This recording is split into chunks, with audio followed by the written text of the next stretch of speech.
नहमदहु व नसल्ली अला रसूलिल करीम अम्मा बाद। हिंदुस्तान के एक साहब ने पूछा है कि मुहर्रम के चांद की सूरत, मुहर्रम में चांद की सूरत हाल क्या है। जवाब यह है कि 8 अगस्त बरोज एतवार को इंडिया में चांद की ऊंचाई कुछ भी नहीं है। बर्मा में भी कुछ नहीं है। कराची में 2 डिग्री ऊंचा है, पेशावर में 2 डिग्री ऊंचा है। 2 डिग्री में चांद नज़र नहीं आता, इसलिए चांद नज़र नहीं आएगा 8 अगस्त को।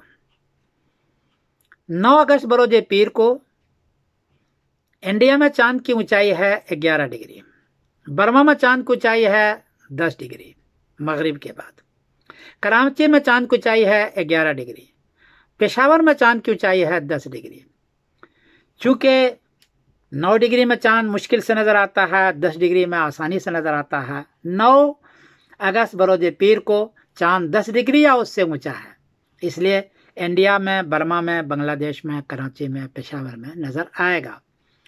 और ये लोग 10 को पहली तारीख करेंगे, 10 अगस्त बरोज मंगल को पहली मुहर्रम करेंगे, और 19 अगस्त बरोज जुमेरात को ये 10वीं मुहर्रम मनाएंगे। ये ऐसे ही होगा। लेकिन चूंकि चांद इंडिया में 11 डिग्री है, बर्मा में 10 डिग्री है, चांद बहुत बारीक होगा, इसलिए हो सकता है कि बादल हो तो कहीं नज़र न भी आए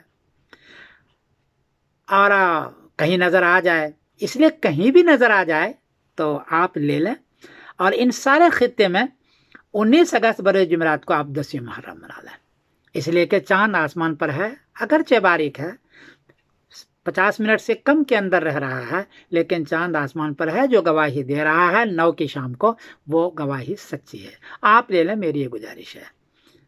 मैं समरुद्दीन कासमी बोल रहा हूँ मैनचेस्टर, इंग्लैंड से। अस्सलाम वालेकुम व रहमतुल्लाहि।